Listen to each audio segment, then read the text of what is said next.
ഹാഡിയേഴ്സ് welcome to MS solution. ഇനി എന്തിനു വേറെ സൊല്യൂഷൻ. അതെ, സമഗ്ര ഇറക്കിയ സെറ്റ് ബി ക്വസ്റ്റ്യൻ പേപ്പറാണ് നമ്മൾ ഡിസ്കസ് ചെയ്യുന്നത്.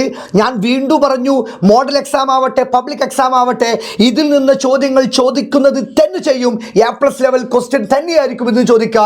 ഇതിലുള്ള അതുപോലത്തെ ക്വസ്റ്റ്യൻ തന്നെയാണ് മറ്റു സബ്ജക്റ്റിൽ നമ്മൾ കണ്ടത്. അപ്പോൾ എൻ്റെ മക്കൾ കൃത്യമായിട്ട് ഇത് നോക്കിയിരിക്കണം. അപ്പോൾ ആദ്യത്തെ ചോദ്യം നോക്കടാ, ഈ ഒരു സ്റ്റേറ്റ്മെൻറ്റ് നോക്കുക. ഇതിൽ DNA പ്രസ്താവനയിൽ അല്ലാത്തത് ഏതാ ചോദിച്ചു. ഈ സ്റ്റേറ്റ്മെൻറ്റിൽ ഏതാണ് DNA അല്ലാത്തത്, ഇത് ഏതാണ് നമ്മൾ കണ്ടെത്താൻ പറഞ്ഞു. 2 സ്ട്രാൻഡ് ആർ പ്രസൻറ്റ്. DNA 2 സ്ട്രാൻഡുകൾ 2 ഇഴകൾ കാണപ്പെടുന്നു. ഇത് DNA ശരിയാണ്. Adenine thymine uracil and guanine are nitrogen bases. അപ്പോൾ ഇത് തെറ്റാണ്. അതായത് യുറാസിൽ DNA അല്ല കാണുക, എവിടെ കാണുക? RNA. അപ്പോൾ ഈ രണ്ടാമത് തെറ്റാണ്. അടുത്ത് the sugar deoxy റൈബോ is present.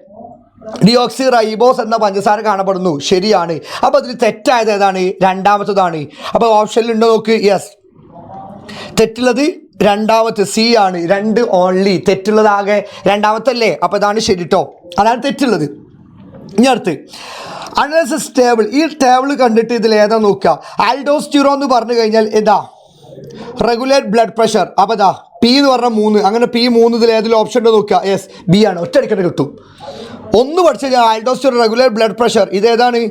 P എന്നുള്ളത് 3 അപ്പോൾ ബി എന്ന് പറഞ്ഞാൽ ഓപ്ഷൻ ബി ആണ് കറക്റ്റ്. ബാക്കി ഒന്നും നോക്കണ്ട, ഒന്ന് കിട്ടിയാൽ ഇതിൻ്റെ ഗുണം അതാണ്. ഓക്കെ, ഇതാണ് അതിൻ്റെ ആൻസർ. ഞാൻ അടുത്ത് ഇവിടെ സ്റ്റേറ്റ്മെൻറ്റ് തന്നു. Chemoreceptors have to sense taste. രാസഗ്രാഹികൾ രുചി അറിയാൻ സഹായിക്കുന്നു, ശരിയാണ്. ഈ റീസൺ കാരണം രാസഗ്രാഹികൾ മൂക്കിലെ ശ്ലേഷ്മ സ്തരത്തിൽ കാണപ്പെടുന്നു. Chemo receptors are found in the mucus membrane of the nose. അപ്പം ചില ആൾക്കാർ വിചാരിച്ചു ഇതും ശരിയാണ്. ഇത് തെറ്റാണ്. കാരണം മ്യൂക്കസ് മെംബ്രെയിനല്ല കാണാം, മ്യൂക്കസിലാണ് കാണാം. മ്യൂക്കസിലാണ് കീമോ റിസെപ്റ്റേഴ്സ് കാണുക, അല്ലാതെ മ്യൂക്കസ് മെംബ്രെയിനല്ല. അപ്പം സ്റ്റേറ്റ്മെൻറ്റ് കറക്റ്റാണ്, റീസൺ തെറ്റാണ്. The statement is correct but the reason is incorrect. അപ്പോൾ സി ആണ് ആൻസർ. ഓക്കെ, ഇനി നാലാമത്തത് നോക്കിക്കോ. Sympathetic system stimulate. ഒരു സിമ്പതറ്റിക് എന്നാൽ പേടിക്കുന്ന സമയത്ത് സിമ്പതറ്റിക് സിസ്റ്റം സ്റ്റിമുലേറ്റർ എന്ന് പറഞ്ഞില്ലേ, അതുമായി ബന്ധപ്പെട്ടത് ഇതിൽ ഏതാണ് ചോദിച്ചു. Slow down peristalsis. Slow down ചെയ്യും, ഇത് ശരിയാണ്. അടുത്ത് increase the production of saliva. Sympathetically increase അല്ല, ഡിക്രീസ് ആണ് ചെയ്യുക. അപ്പോൾ ഇത് തെറ്റാണ്. Decrease heart beat. പേടിക്കുന്ന സമയം സിമ്പതറ്റിക് അല്ലേ, ഹാർട്ട് ബീറ്റ് കൂടുക, ഹൃദയമിടിപ്പ് കൂടുകയാണ് ചെയ്യുക, കുറയാണ് ചെയ്യുക. അപ്പോൾ ഇത് തെറ്റാണ്. Decrease the production of saliva. അപ്പോൾ 1ഉം 4ഉമാണ് സിമ്പതറ്റിക്കിൽ ഉള്ളത്. ഇതിൽ അങ്ങനെ ഓപ്ഷൻ ഉണ്ടോ? 1, 4 is correct. Okay, option D ആണ് ഇതിൻ്റെ ആൻസർ. സമഗ്ര ഇറക്കിയ സെറ്റ് ബിയുടെ ആൻസർ ആണ് പറയുന്നത് കേട്ടോ. ഇനി നോക്കിക്കോ, അടുത്ത ചോദ്യം നോക്കിക്കോ. യെസ്, എല്ലാ ക്വസ്റ്റ്യൻ പേപ്പർ ഉള്ളതാണ് മക്കളെ. ഇതാ മെൻ്റലിൻ്റെ ക്രോസിങ്ങുമായി ബന്ധപ്പെട്ടത്. Capital R small r. ഇതാ റെഡ് ഫ്ലവർ വൈറ്റ് ഫ്ലവർ. ശ്രദ്ധിക്കുക. റെഡ് ഫ്ലവർ ഇങ്ങനെ തന്നു കഴിഞ്ഞാൽ, ആ ക്വസ്റ്റ്യൻ തന്നു കഴിഞ്ഞാൽ ഇതാ right genotype and phenotype. Genotype എന്ന് പറഞ്ഞു കഴിഞ്ഞാൽ റെഡ് ഫ്ലവർ ആണ് സാർ. ബ്ലാക്കിൽ ഇതാ റെഡ് ഫ്ലവർ, ചുവപ്പ് പൂ. അടുത്ത് ഫീനോ ടൈപ്പ് എന്ന് പറഞ്ഞാൽ എന്ത് കാര്യം? Capital R small R. ഇത് 2 ചെയ്ത് കഴിഞ്ഞാൽ അങ്ങനെയല്ലേ, ക്യാപിറ്റൽ ആർ സ്മോൾ ആർ അല്ലേ, അതല്ലേ ജീനോ ടൈപ്പ്. ഇനി illustrate between F1 plant and the parent plant that produce white flower. ഇപ്പോൾ ഇവിടെ കിട്ടിയതിനെ ഇലുസ്ട്രേറ്റ് ചെയ്യാൻ പറഞ്ഞു. എങ്ങനെ? Capital R small r cross ആരായിട്ടാ? Small r. അപ്പോൾ അതിൻ്റെ ഗാമീറ്റ്സ് എങ്ങനെ? അതിൻ്റെ capital R gametes small r. ഇതിനെ ഇതായിട്ട് ക്രോസ് ചെയ്യുക, ക്യാപിറ്റൽ ആർ സ്മോൾ ആർ. ഇതിനെ ഇതായിട്ട് ക്രോസ് ചെയ്യുക, ക്യാപിറ്റൽ ആർ സ്മോൾ ആർ. ഇതിനെ ഇതായിട്ട് ക്രോസ് ചെയ്യുക, സ്മോൾ ആർ. ഇതിനെ ഇതായിട്ട് ക്രോസ് ചെയ്യുക, സ്മോൾ ആർ. അപ്പോൾ റേഷ്യോ എത്രേ? 2:2 അല്ലേ. 2 എന്ന് പറഞ്ഞാൽ എന്താ? Red flower. മറ്റേ സ്മോൾ ആർ പറഞ്ഞാൽ എന്താ? വൈറ്റ് ഫ്ലവർ അല്ലേ. അപ്പോൾ ഇതൊക്കെ 2:2. ഈ ഒരു ചോദ്യം എൻ്റെ മക്കളെ എക്സ്പെക്ട് ചെയ്യണം. ഓണം എക്സാമിന് ചോദിച്ചതാണ്, അതുകൊണ്ട് ഇത് ചോദിക്കാൻ ചാൻസ് കൂടുതലാണ്. ഇത് നോക്കിയിരിക്കണം. ഇല്ലുസ്ട്രേറ്റ് ചെയ്യാൻ കഴിഞ്ഞാൽ പറ്റൂലേ, അങ്ങനെയാണ്. അപ്പോൾ ഈ ചോദ്യം നോക്കുക, പാരന്റ് പ്ലാന്റുമായിട്ടാണ് നമ്മൾ ക്രോസ് ചെയ്യാൻ കേട്ടോ. ഇനി അടുത്ത് ഒരു ചോദ്യം തന്നിട്ടുണ്ട്. Tall plant produce round seed. അതായത് capital T capital R with cross with dwarf plant producing wrinkled seed. അതായത് small r. Okay, genotype the first generation genotype തന്നു. Capital T capital R small r തന്നു. Okay, which gametes are likely produce when the plant has self pollination. അങ്ങനെ self pollination നടത്തുമ്പോഴാണ് gametes ഏതൊക്കെ ചോദിച്ചു. ഈ answer നോക്കണ്ട, ഇത് തെറ്റാണ്. സമഗ്ര മോഡൽ ക്വസ്റ്റ്യൻ പേപ്പറിൽ ഇത് തെറ്റാണ് കേട്ടോ. അപ്പോൾ അതിൻ്റെ ഗാമേറ്റ്സ് നമ്മൾ എന്തായി എഴുതി, ഗാമേറ്റ്സ് നമ്മൾ എഴുതി. ഓക്കെ, ഇനി അടുത്ത് ഇന്ന് B question. Phenotype appear in the second generation that are different from their parent organism. അതായത് 9:3:1 പാരൻസ് നിന്ന് അപ്പിയർ ആവാത്ത രണ്ടെണ്ണം ഇല്ലേനോ. Tall plant with wrinkle seed. സാധാരണ പാരൻസ് അല്ലേ ഇനി tall plant with round seed അല്ലേനോ. അപ്പോൾ തന്നെ ഇവിടെ ഒരു വേരിയേഷൻ 9:3:1 അല്ലേ. അതിൽ ഈ 3ഉം 3 ആണ്, ഇതും ഇത് 3ഉം ഇത് 3ഉം. ഈ 9 ടോൾ പ്ലാന്റ് വിത്ത് റൗണ്ട് സീഡ്, 1 ഡ്വാർഫ് പ്ലാന്റ് വിത്ത് റിങ്കിൾ സീഡ്. അതിൽ 1, 3 ഏതിനി ടോൾ ആൻഡ് റിങ്കിൾ സീഡും, മറ്റേ 3 ഡ്വാർഫ് ആൻഡ് റൗണ്ട് സീഡും. ഉയരം കൂടിയ ചുളുങ്ങിയ വിത്തും ഉയരം കുറഞ്ഞ ഉരുണ്ട വിത്തും. അതായത് മാതാപിതാക്കളിൽ ഇല്ലാത്ത പ്രത്യേകതയിൽ കണ്ടീനെ. മാതാപിതാക്കൾ ഏതൊക്കെയാടാ? ഉയരം കൂടിയ ഉരുണ്ട വിത്ത് ഇനി 1. എന്നാൽ ഉണ്ടായതോ ഉയരം കൂടിയ ചുളുങ്ങിയ വിത്ത് 3 ഉണ്ടായി, ഉയരം കുറഞ്ഞ ഉരുണ്ട വിത്ത് 3 ഉണ്ടായി. അപ്പോൾ അതിൻ്റെ റേഷ്യോ 9:3:3:1. ഈ 9ഉം 1ഉം പാരൻസിൻ്റെ സ്വഭാവം. ഈ 3ഉം 3ഉം ആണ് ഇപ്പോൾ ഞാനിവിടെ എഴുതിയത്. ഇത് മെൻ്റലിൻ്റെ ക്രോസിങ് ചോദിക്കും. ഇതില്ലാത്ത പേപ്പർ ഉണ്ടാവില്ല, നോക്കാതെ പോവരുത് പൊന്നവരെ മോനെ കേട്ടോ. ഓക്കെ, അടുത്ത ചോദ്യം നോക്കിക്കോ. The variation in the big finches in the Galapagos Islands resulting their survival. Galapagos സമൂഹത്തിലെ കുരുവികളുടെ കൊക്കിൻ്റെ വൈവിധ്യം അവരുടെ അതിജീവനത്തിന് കാരണമാകുന്നു. ഇതിലെന്താണ് ചോദ്യം? എന്താണ്? ഡാർവിൻ്റെ അടിസ്ഥാനമായി താഴെ പറയുന്ന പ്രസ്താവന വിശദീകരിക്കുക. ഇത് എഴുതാനാണ്. അപ്പോൾ ഡാർവിൻ അവിടെ കുരുവികളെ കണ്ടത് ഒരുപാട് കുരുവികളുണ്ട്. അതായത് മീഡിയം സൈസ് സീഡ് ഈറ്റിംഗ് ഫിഞ്ചേഴ്സ് ആണ്.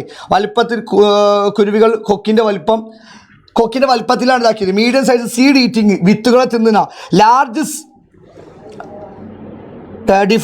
large seed eating, insect eating and beak are their main means of obtain food.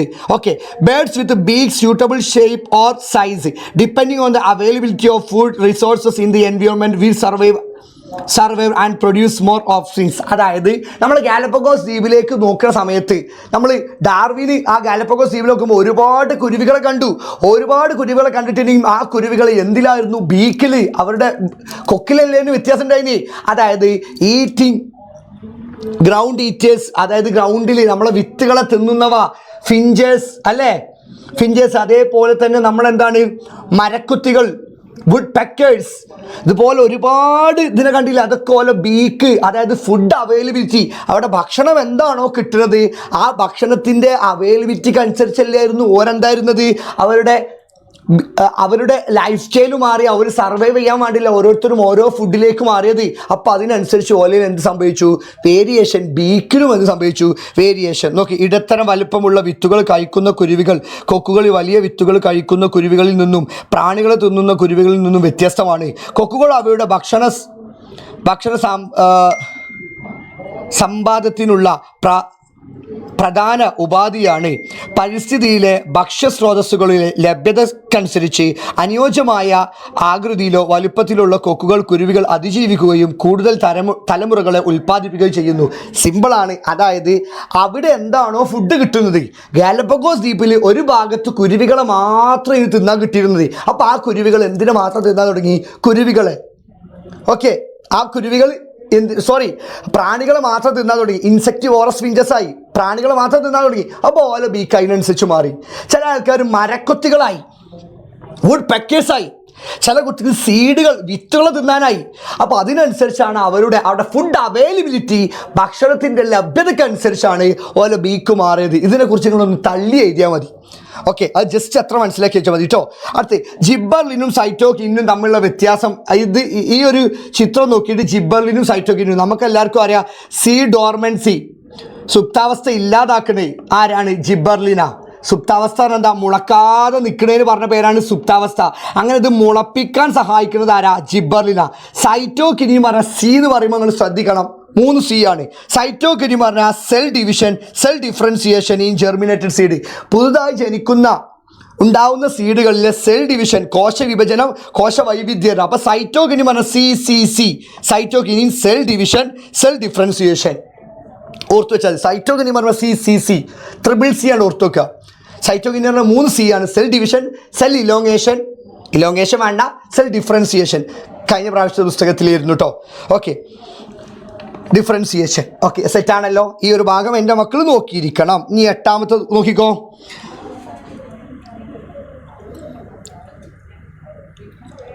സാങ്കേതിക വിദ്യയിലെ വളർച്ച പ്രകൃതിയിൽ അതിലെ ജീവജാലങ്ങളുടെയും ക്വസ്റ്റ്യൻ ഒന്ന് വലുതാക്കി വായിച്ചത് നിലനിൽപ്പിനും സംരക്ഷണത്തിനും അനിവാര്യമായി പങ്കുവഹിക്കുന്നു. ഈ പ്രസ്താവന സാധൂകരിക്കുന്ന 2 ഉദാഹരണം എഴുതുക. അതായത് നമ്മുടെ ടെക്നോളജികളെ കുറിച്ചാണ് ചോദിക്കുന്നത്. യെസ്,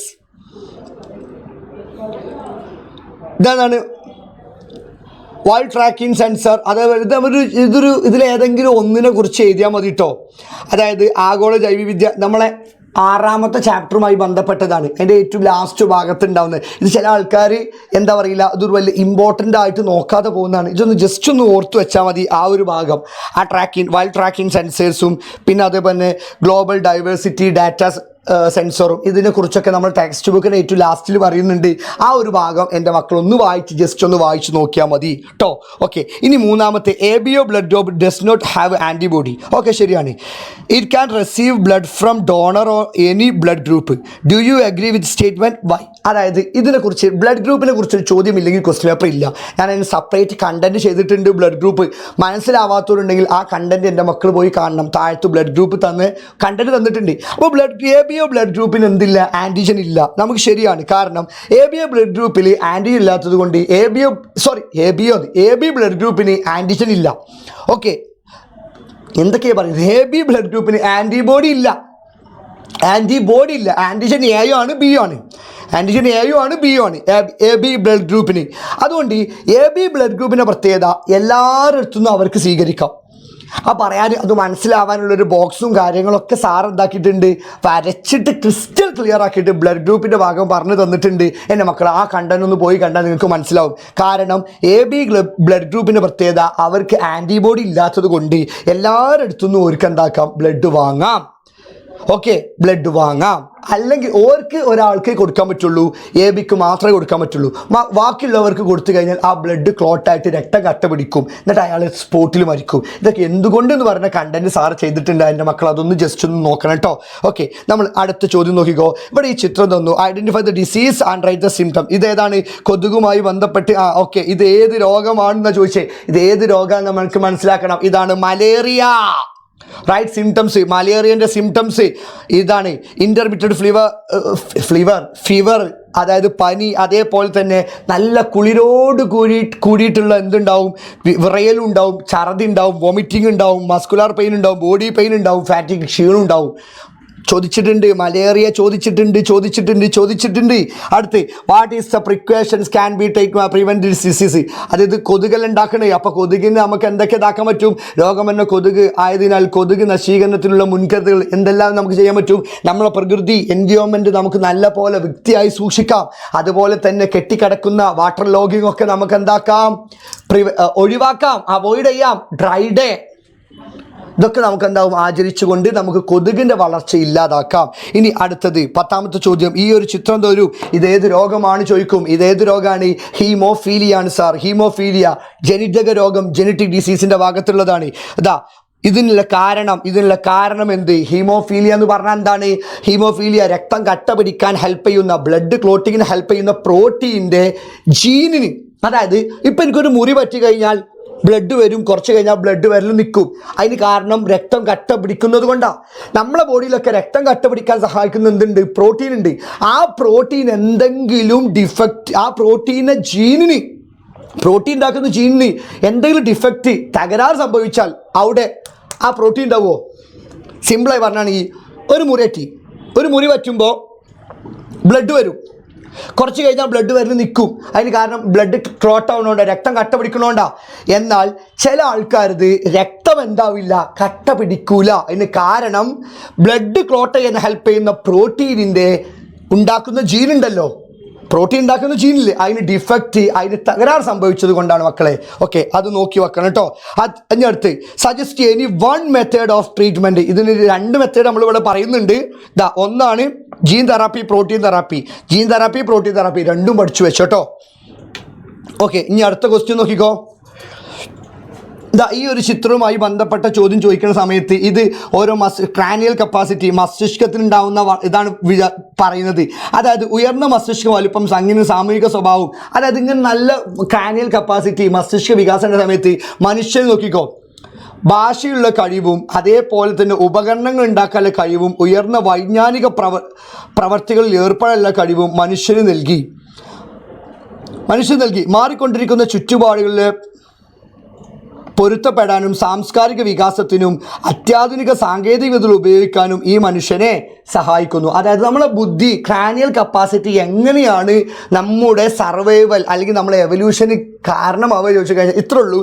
മനുഷ്യന് ക്രാനിയൽ കപ്പാസിറ്റി ബുദ്ധി വികാസം ഉണ്ടായ സമയത്ത് നമ്മൾ ഒരുപാട് തുടങ്ങി സാങ്കേതിക വിദ്യ, ടെക്നോളജികൾ, നമ്മുടെ കമ്മ്യൂണിക്കേഷൻ കൂടാൻ തുടങ്ങി. അതേപോലെ തന്നെ നമ്മുടെ ചുറ്റുപാടിനനുസരിച്ച് മനുഷ്യൻ ഒരുപാട് മാറാൻ തുടങ്ങി. ഇതൊക്കെ ഇങ്ങനെ നമ്മളെ ബുദ്ധി ഉണ്ടായത് കൊണ്ടല്ലേ, ക്രാനിയൽ കപ്പാസിറ്റി കൂടിയോണ്ടല്ലേ, അല്ലെങ്കിൽ ബുദ്ധി ഇല്ലെങ്കിൽ എന്നും ഇതേപോലെ ഇങ്ങനെ നിൽക്കും. അപ്പോൾ ഈ ക്രാനിയൽ കപ്പാസിറ്റിയും എവല്യൂഷനും തമ്മിലുള്ള കണക്ഷൻ ചോദിച്ചു കഴിഞ്ഞാൽ ഇങ്ങനൊരു സാധനം എഴുതി വെക്കണം. ഇതേപോലെ എൻ്റെ മക്കൾ എന്തായിരിക്കണം, എഴുതിയിരിക്കണം. അടുത്ത് നോക്കിക്കോ, observe the illustration and answer the question. നോക്കിക്കോ, എ തന്നു, ബി എന്നൊക്കെ തന്നു. Okay, how is the molecule A formed in this process? ഈ പ്രക്രിയ എ എന്ന തന്മാത്ര രൂപപ്പെടുന്നത് എങ്ങനെ? അപ്പം എ എന്ന് പറഞ്ഞാൽ എന്താണ്? എ എന്ന് പറഞ്ഞാൽ എന്താ മക്കളെ? എ എന്ന് പറഞ്ഞു കഴിഞ്ഞാൽ formed from specific nuclear sequence in the DNA to the help of various enzyme. അതായത് mRNA ആണ് പറയുന്നത്. mRNA എങ്ങനെയുണ്ട്? mRNA is formed from DNA with the help of various enzyme. Transcription എഴുതി വെച്ചാൽ മതി. ഓക്കെ, ഇനി അടുത്ത് explain the role of tRNA. tRNA എന്ന് പറഞ്ഞാൽ എന്താ? Transfer RNA. അതിൻ്റെ ഫംഗ്ഷൻ, ധർമ്മം എന്താ? നമ്മൾ ഒരുപാട് പറഞ്ഞതാണ്. ശരീരത്തിൻ്റെ വിവിധ ഭാഗങ്ങളിലുള്ള അമിനോ ആസിഡുകളെ റൈബോസോമിൽ എത്തിക്കുന്നു. Carry different kinds of amino acid to ribosome. അടുത്ത് rRNA ഫുൾ ഫോം എന്താ? Ribosomal RNA. എന്താണ്? Combine amino acid to make protein. Amino acid പരസ്പരം ബന്ധിപ്പിച്ച് പ്രോട്ടീൻ നിർമ്മിക്കുന്നു. അത് ഓർത്തു വെക്കുക, നമുക്ക് അറിയുന്നതാണ് സാർ, സിമ്പിൾ. ഇതെന്താണ്? ബ്ലഡ് ക്ലോട്ടിങ്ങിൻ്റെ ചിത്രമല്ലേ? ഈ ബ്ലഡ് ക്ലോട്ടിങ്ങിൻ്റെ പ്രോസസ്സൊക്കെ നമ്മൾ പറഞ്ഞതല്ലേ? ബ്ലഡ് ക്ലോട്ടിങ് എന്താ? ആദ്യം എന്തുണ്ടാവും? ത്രോംബോപ്ലാസ്റ്റിൻ. ആ ത്രോംബോപ്ലാസ്റ്റിൻ എന്താവും? ത്രോംബിനെ ത്രോംബിനാക്കി മാറ്റും. ത്രോംബിൻ എന്താണ്? ഫൈബ്രിനോജനെ ഫൈബ്രിൻ ഫൈബേഴ്സ്, നാരുകളാക്കി മാറ്റും. അവർ മുറിവേറ്റ ഭാഗത്ത് വലക്കണ്ണികളെ പോലെ നിന്നിട്ട് അവിടെ RBCയെ ട്രാപ്പ് ചെയ്യും, പിടിച്ചിട്ട് രക്തം കട്ട പിടിക്കും. സിമ്പിളാണ്. ഇത് ഇൻഫ്ലമേറ്ററി റെസ്പോൺസ് അല്ലേ? നമുക്ക് അറിയുന്നതല്ലേ? നമ്മൾ 5ാം ചാപ്റ്ററിൽ പറഞ്ഞതാണ്. ഇന്നത്തെ ലൈവിൽ, ഇന്ന് 5 മണിക്ക് നടക്കുന്ന നമ്മളെ പ്രഡിക്ഷൻ ലൈവിലും ഇതിനെക്കുറിച്ച് ഡീറ്റെയിൽ ആയിട്ട് നിങ്ങൾക്ക് വേണോ സാർ പറഞ്ഞു തരുന്നുണ്ട്. ഓക്കെ, അത് നോക്കിയാൽ മതി. ഇനി അടുത്ത് ഡിഫറെൻറ്റ് ലെയേഴ്സ് ഓഫ് റെറ്റിന. റെറ്റിനൻ്റെ കുറച്ച് ലെയേഴ്സ് പറഞ്ഞു. Layers of photo receptors, bipolar, ganglion cell layer. Okay, ഇതിൽ ഓരോന്നും ധർമ്മം എഴുതാം. ഫോട്ടോ റിസെപ്റ്റേഴ്സ് പ്രകാശഗ്രാഹികളിലെ 2 സെൽസുകളിലെ റോഡ് സെൽ, കോൺ സെൽ. റോഡ് സെൽ നമുക്ക് എന്തിനാണ്? ഡിം ലൈറ്റിൽ വിഷം നൽകും. ബ്ലാക്ക് ആൻഡ് വൈറ്റ് ഇമേജ് കാരം, അതായത് മങ്ങിയ വെളിച്ചത്തിൽ നമുക്ക് കാഴ്ച സാധ്യമാക്കുന്ന റോഡ് കോശല്ലേ, അത് വെളുപ്പിലും കറുപ്പിലും അടങ്ങിയ ചിത്രത്തിലേക്കാണ് തരിക. നല്ല തീവ്ര പ്രകാശത്തിൽ ഇൻറ്റൻസ് ലൈറ്റിൽ നല്ല കളർഫുൾ ഇമേജ്, വർണ്ണക്കാഴ്ച സാധ്യമാക്കുന്ന ആരാ? കോശങ്ങളാ. ഒരു 3 ഉണ്ട്, S ഉണ്ട്, M ഉണ്ട്, L ഉണ്ട്. അതൊക്കെ അവിടെ എഴുതാ. അടുത്ത ബൈപോളാർ സെൽ ലെയർ. ബൈപോളാറിലെ 2 തരം കോശങ്ങൾ, ഓൺ ബൈപോളാറും ഓഫ് ബൈപോളാറും ഗ്ലൂട്ടാമേറ്റുമായി ബന്ധപ്പെടുത്തി നമുക്ക് എഴുതാം. അടുത്ത് ganglion cell layer. Ganglion cell layer എന്ന് പറഞ്ഞാൽ എന്താ? ഈ ബൈപോളാറിനുള്ള ഇമ്പൾസിനെ ഗാംഗ്ലിയോൺ സെൽ ലെയർക്ക് എത്തിക്കും. ആ ഗാംഗ്ലിയോൺ സെൽ ലെയർ അല്ലേ എവിടേക്ക് എത്തിക്കണേ? ഒപ്റ്റിക് നെർവ് നമ്മുടെ നേത്രനാടിയിലേക്ക് എത്തിച്ചിട്ട് അത് മസ്തിഷ്കത്തിലേക്ക് എത്തിക്കണേ. അപ്പോൾ ഇമ്പൾസിൻ്റെ ആ സഞ്ചാര പാതയുടെ transmit impulses from photo receptors to ganglion cell, transmit impulses from bipolar to optic nerve. അതാരാണ്? നമ്മുടെ ഗാംഗ്ലിയോൺ കോശപാളിയാണ് കേട്ടോ. ഓക്കെ, സെറ്റാണല്ലോ. ഈ ഒരു ചിത്രം നോക്കുക. ഈ ഒരു ചിത്രം PQR എന്നൊക്കെ തന്നു. Read out the diagram. ഇത് ന്യൂറോണിൻ്റെ ചിത്രമാണ്. റീഡ്രോ പകർത്തി വരക്കുക. Name the part labelled P and Q. P പറഞ്ഞ ഡെൻഡ്രോൺ ആണ്, Q എന്ന് പറഞ്ഞു കഴിഞ്ഞാൽ എന്താണ്? ആക്സോണൈറ്റ് ആണ്. അല്ലേ? ഡെൻഡ്രോണും ആക്സോണൈറ്റും. ഓക്കെ, അടുത്ത് write any functions of part labelled R. എന്ന് പറഞ്ഞു കഴിഞ്ഞാൽ മൈലിൻ ഷീത്താണ്. ഒന്ന് accelerate impulses act as accelerate speed of impulses, ഇതുകൂടെ പോകുന്ന ആവേഗം കൂടെ വേഗത വർദ്ധിപ്പിക്കുന്നു. രണ്ടാമത്തെ ആക്ട് ആസ് ഇൻസുലേറ്ററായി പ്രവർത്തിക്കുന്നു. ഇതൊക്കെ പറഞ്ഞതല്ലേ? Provide oxygen and nutrients to the axon ഓക്സിജനും പോഷകഘടകങ്ങളും നൽകുന്നു. മൈലിൻ ഷീത്തിൻ്റെ 4 ധർമ്മങ്ങളിൽ 2 പഠിച്ചു പോവുക. സെറ്റാണോ? ഒരു 3 എഴുതി വെച്ചോ. അടുത്ത് ഇവിടെ ഏത് ടെക്നോളജിയാണ്? ഇവിടെ ഏത് പ്രോസസ്സാണ് പറഞ്ഞു? ഇത് ഏതാടാ? റീകോമിനൻ്റ് DNA ടെക്നോളജി, സാങ്കേതിക ടെക്നോളജി അല്ലേ? ഇനി അടുത്ത് ഇതിന് ദാ process bring about the change in the genetic makeup of organism. ഇത് ഡി എൻ എയിൽ നിന്ന് ജീനുകളെ കൂട്ടിച്ചേർത്തോ നീക്കം ചെയ്ത ജീവികളുടെ ജനിതഘടനയിൽ മാറ്റം ഉണ്ടാക്കുന്നു. Gene constitution of an organism can be എന്താണ് നമ്മൾ മാറ്റി അവരിൽ recombinant of D N A എന്ന് പറഞ്ഞാൽ വേറെ ഡി എൻ എയിൽ നമ്മളെ ഡി എൻ എ അതായത് പ്ലാസ്മിഡ് ബാക്ടീരിയ പ്ലാസ്മിഡൊക്കെ നമ്മൾ കട്ട് ചെയ്തിട്ട് മനുഷ്യൻ്റെ ഡി എൻ എയുമായിട്ട് കൂടിച്ചേർക്കുന്ന പ്രവർത്തനമൊക്കെ അല്ലേ. അപ്പോൾ ഓരോയിലും നമുക്ക് വേണ്ട ഡിസൈറബിൾ ചേഞ്ചസ് ഉണ്ടാക്കുക, നമുക്ക് വേണ്ട ചേഞ്ചസ് നമ്മളെ മനസ്സിൽ എന്താണ് വിചാരിച്ചത് അതുപോലെ ചേഞ്ചസ് നമുക്ക് ഉണ്ടാക്കാൻ പറ്റുന്നതാണ് എന്ത് നമ്മളെ അതിന് ജെനറ്റിക് എഞ്ചിനീയർ. അതിലൊന്നാണ് എന്ത് റീകോമിനൻ്റ് ഡി എൻ എ. ഇനി അടുത്ത് നോക്കിക്കോ, name the enzymes use the process P and Q. പീല് യൂസ് ചെയ്യുന്നത് എൻസൈം ഏതാ? കൂട്ടിച്ചേർക്കാൻ ഉപയോഗിക്കുന്ന ഏതാടാ? ലിഗേസ് അല്ലേ. ഇവിടെ മുറിക്കാൻ ഉപയോഗിക്കുന്ന ഏതാ? റെസ്ട്രിക്ഷൻ എൻഡോന്യൂക്ലിയസ് അല്ലേ. സിസൈസ് ജനിതക കത്രിക. ഇവിടെ എന്താ ഗമ്പട ഒട്ടിക്കാൻ ഉപയോഗിക്കുന്നതാ? ലിഗേസ് അല്ലേ. ജനിതക പശ എന്നറിയപ്പെടുന്നതാ ലിഗേസ്. മുറിക്കാൻ ഉപയോഗിക്കുന്നതാ? Restriction endonuclease. അപ്പോൾ അതാ അടുത്ത ചോദ്യം നോക്കിക്കോ. ഇതിലെ B question D N A ടെക്നോളജിയുമായി ബന്ധപ്പെട്ട് ഇവിടെ ക്രിസ്പർ ടെക്നോളജിയാണ്, ക്രിസ്പർ 9 ടെക്നോളജിയാണ് ഇവിടെ ചോദിച്ചത്. നോക്കിക്കോ,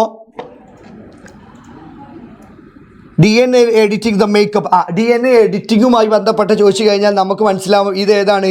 ക്രിസ്പർ ടെക്നോളജിയാണ്. അടുത്ത് name the process mention the description തന്നു. അടുത്ത് gRNA അതായത് guide RNA, gRNA guide RNA and Cas9 is in this technology.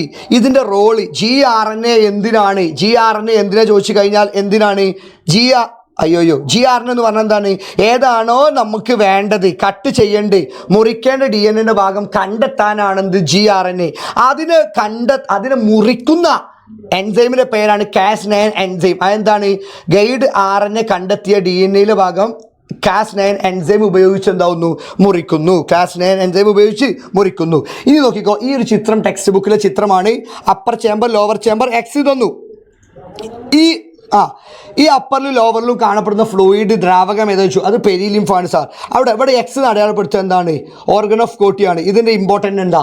Organ of കോട്ടിയിലല്ലേ ഹെയർ സെൽസ് രോമകോശങ്ങൾ ഒരു സ്റ്റിമുലേറ്റ് ചെയ്ത് കഴിഞ്ഞാൽ അവിടെ ഇമ്പൾസ് ഉണ്ടാവും. ആ ഇമ്പൾസ് ഓഡിറ്ററി നർവ് വഴി എടുക്കെത്തും, ബ്രെയിൻക്ക് എത്തിയിട്ട് നമുക്ക് എന്താവും? ഹിയറിങ്, നമുക്ക് ചെവി കേൾക്കും കേട്ടോ, സെൻസ് ഓഫ് ഹിയറിംഗ് ഉണ്ടാവും. അതാണ് അതിനെക്കുറിച്ചാണ് എഴുതേണ്ടത്. ഇനി 18ാമത്തെ ക്വസ്റ്റ്യൻ നോക്കിക്കോ. ഗ്ലൂക്കോസ് ലെവൽ ഇൻക്രീസസ് കൂടിയാൽ അവിടെ കൂടുമ്പോൾ കുറക്കാൻ ഇൻസുലിൻ, കുറയുമ്പോൾ കൂട്ടാൻ ക്യൂ എന്ന് പറഞ്ഞു കഴിഞ്ഞാൽ ഗ്ലൂക്കോഗോൺ. നോക്കിക്കോ, ഇവിടെ ഹോർമോൺ പി ഏതാണ്? ഇൻസുലിൻ. ആരെയോ what is the cell producing the hormone? ഈ ഹോർമോൺ ഉണ്ടാക്കുന്ന സെല്ല് ഏതാണ്? ബീറ്റാ സെല്ലാണ്. Write the name of the gland where these cell are found. അതായത് ഈ കോശങ്ങൾ കാണപ്പെടുന്ന ഗ്രന്ഥിയുടെ പേരെന്താ? ഇത് പാൻക്രിയാസ് ആണ് സാർ. ഓക്കെ, അടുത്ത് explain the role of the hormone Q the regulate the blood glucose level. Q എന്ന് പറഞ്ഞു കഴിഞ്ഞാൽ കുറയുമ്പോൾ കൂട്ടാൻ ഗ്ലൂക്കോഗോൺ, കൂടുമ്പോൾ കുറക്കാൻ ഇൻസുലിൻ, കുറയുമ്പോൾ കൂട്ടാൻ ഗ്ലൂക്കോഗോൺ. രക്തത്തിൻ്റെ ഗ്ലൂക്കോസ് അളവ് ക്രമീകരിക്കുന്നത് ക്യൂ എന്ന ഹോർമോണിൻ്റെ പങ്ക് വിശദീകരിക്കുക. അത് നമുക്ക് എഴുതാൻ പറ്റും കേട്ടോ. ഓക്കെ, അടുത്ത് കുട്ടികളിൽ സാധാരണയായിട്ട് ടൈപ്പ് 2 പ്രമേഹം. ടൈപ്പ് 2 എന്ന് പറഞ്ഞാൽ എന്താ? Production of insulin decreases. ഇൻസുലിൻ്റെ ഉൽപ്പാദനം കുറയുന്നു. അതിന് കാരണം എന്താ? Due to lack of dietary control. ഭക്ഷണത്തിൽ എന്താവുക? ഒരു കൺട്രോൾ ഇല്ലാതെ നിൽക്കുമ്പോഴാണ്. അപ്പോൾ അതിനെക്കുറിച്ച് ഇവിടെ എഴുതുക. ഇനി അല്ലെങ്കിൽ ചോദിച്ചിട്ട് ഒരു 2 ക്വസ്റ്റ്യൻ ആണ്.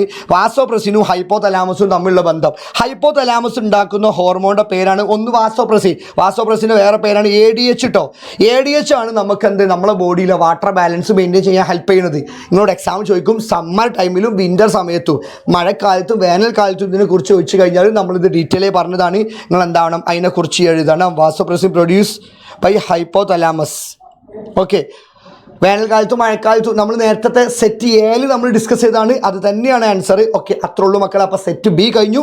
ഇതിനൊക്കെ നമ്മൾ എക്സ്പ്ലെയിൻ ചെയ്യാൻ വിട്ടിട്ടുണ്ട്. എല്ലാ എക്സ്പ്ലനേഷനുമായിട്ടുള്ളത് ഇന്ന് കൃത്യം 5 മണിക്ക് നമ്മൾ എന്താണ് പ്രഡിക്ഷൻ ക്വസ്റ്റ്യൻസ് ആയിട്ട് വരുന്നുണ്ട്. മറക്കണ്ട മക്കളെ, സെറ്റാക്കിയിട്ട് സാറ് നാളെ A+ എത്തിച്ചേരും. അപ്പം നാളെയല്ല ഇന്ന് കൃത്യം 5 മണിക്ക് എൻ്റെ മക്കൾ എന്താവണം? വന്നിരിക്കണം. നമുക്ക് സെറ്റാക്കാം. അവിടെ വെച്ച് കാണാം. ഓക്കെ.